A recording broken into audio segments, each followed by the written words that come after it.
Hey everyone, it's Jasmine Brooks. I'm in a really good mood because today is Friday. We are in the control center. Thanks for joining us on 21 Next. So happy to be here with you. We have been at the farm show all week long, and if you have been enjoying our coverage, make sure you subscribe to our channel and give us a like. We thank you so much. Listen, guys, we have a lot to get to, and we are definitely taking you live to the farm show with Jolie Smith, who was in a celebrity milking contest, plus your forecast, which, by the way, I hear everyone talking about because it's so cold.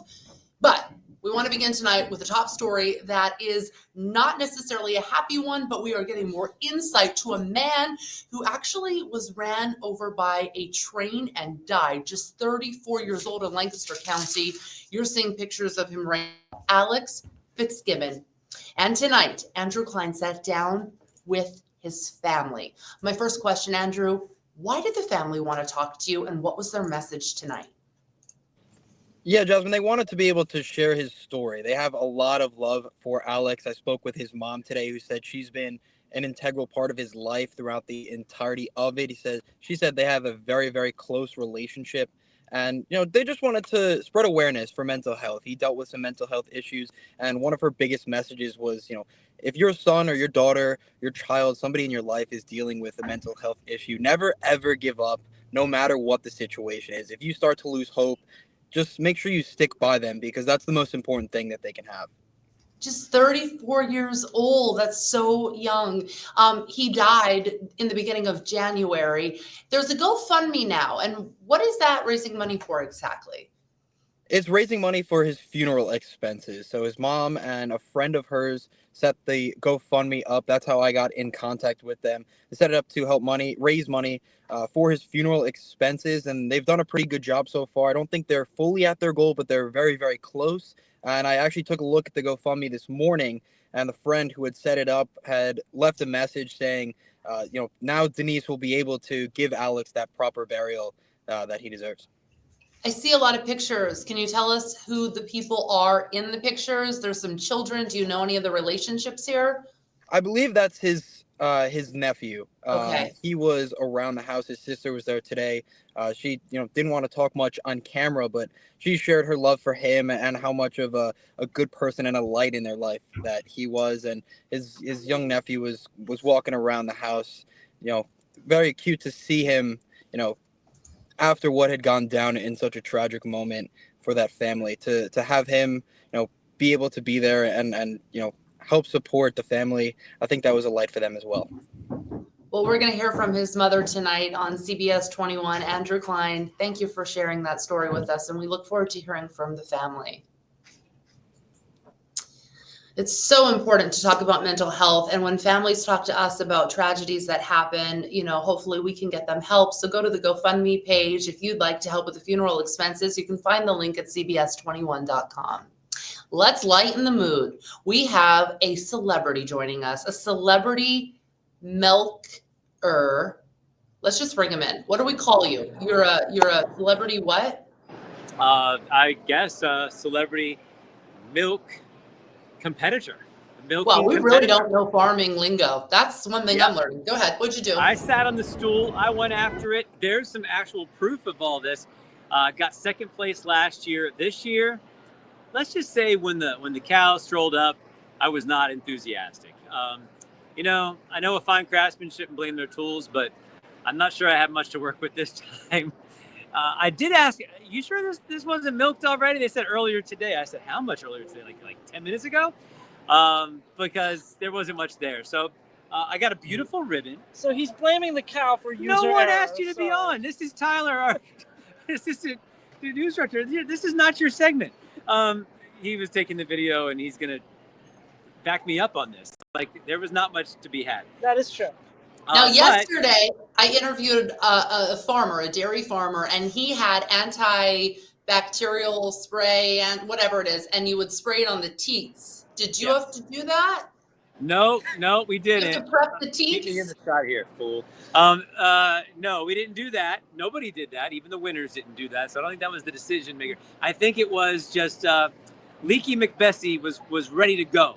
And I'm sorry, who? I'm not sure that's the official cow's name. That's what I called it. Leaky McBessie just strolls up, sloshing around, ready to go. Mine looked like it was, Dusty McEmpty. And so that did not work as well. You know, it's all about respecting the animal, Joel D, and that's why you didn't get any milk Hold because on. you're calling her by the wrong We got name. something to add. No. I agree, Jasmine. I agree. Jasmine, Yeah. 100% agree. He did not respect the animal. Secondly, but hold on. I was paired with the winner from last year. So he knew what he was doing. He was rocking and rolling, but even he could barely get anything out. There's only so much you can work with, right? But here's the good news. What? I think it was like 6 teams. We got fourth, but it's maybe the most beautiful of the ribbons. Gold. He didn't come in last. Gold. Okay. All right. Good. And so you were second last year, fourth this year. So maybe next year you'll get sixth. What? Yeah. I'm going to try to finish out all of the colors of the rainbow. So I'm on my way.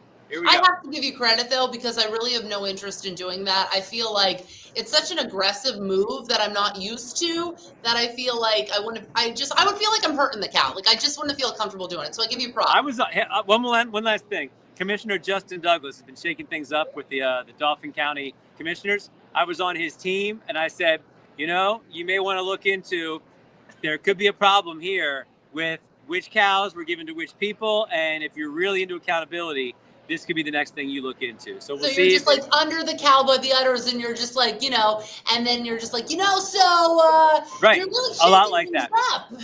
He's competitive as well. Once we lost, he knew something was up, and he grew up on a farm, so he knew what he was doing. And when he couldn't even get much material out of Dusty, then that's when we knew there was an issue. Yep. All right. Well, we're going to see you live at 5 o'clock and all your adventures, and we're really excited to see what you do tonight. One thing I know I'm doing is Charlie Giroux, our insider, has somehow scooped his way into being in the cookie judging competition. Oh. Why couldn't I do that instead of this and tugging on Dusty? But instead, he's going to be just chomping on cookies. So that's the deal right there. Okay. I think you owe Dusty an apology. We'll see you tonight. All right. See ya. Oh my gosh. All right. Look at Tom Russell. Hi, Tom. Hello. I had to hear all about the farm cow. show attire. Look at all of us just hanging out on YouTube right now. So what's going on, Tom? Because seriously, like I'll walk in the farm show and, you know, you hear people talking and they're like, it's so cold, or, you know, it's not getting any better, Sally. You know, everybody's talking about the weather. Well, and the other part is we had a little bit of snow back on Monday, if you remember. Now we're going to do a little more farm show snow. So not one, but 2 shots of farm show snow. This isn't going to happen until much later, so it's not going to affect your visit to the farm show if you're coming out to see us. It's going to be mainly overnight, mainly while you're sleeping. As we go through the overnight, maybe an inch, and we'll wake up to that tomorrow. It'll all be over, and you might have to brush off a little bit around the front porch or something. But then it's just a pretty quiet weekend. I think we're at 36 both days. You see the forecast there. Still a little breezy tomorrow, but Sunday's not bad at all. Some sunshine, 36. A little bit of a warm-up as we get into Monday. And then next week, guess what? More cold. We're going to reinforce the cold, Jill D. More cold, huh? Hey, listen. Before we go, can we do the Brady Bunch thing? I'm on the top, Joel D, you're in the middle, and Tom, you're on the bottom. So I go like this. Okay, that's it. Bringing all right, up through guys. there. Can we get rid of the guys now? Can we get rid of them? Hey. Boop, boop, beep, boop. Oh, there you go. All right, I'm Jasmine Brooks. We are in the Control Center. This is 21 Next. Please like us, this video, subscribe to our channel, do all the things. We post a lot of good content, and we would love to have you follow along. For now, we'll see you. Thanks for joining us. Bye.